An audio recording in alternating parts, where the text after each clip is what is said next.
নুন জবর না, ইন না, হামজা নুন জের ইন, নুন জবর না, ইন না।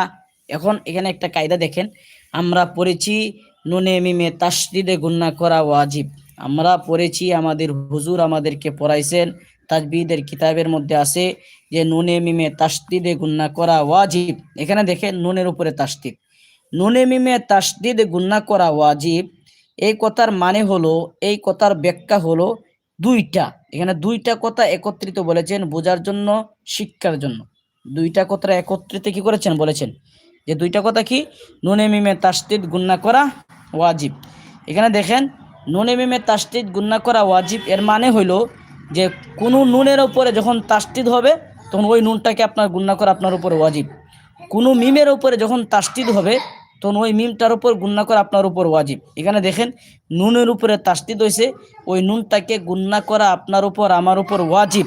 অর্থাৎ গুন্না করতেই হবে, আবশ্যক গুন্না করা, গুন্না করা আবশ্যক। আর যত প্রকার গুন্না আছে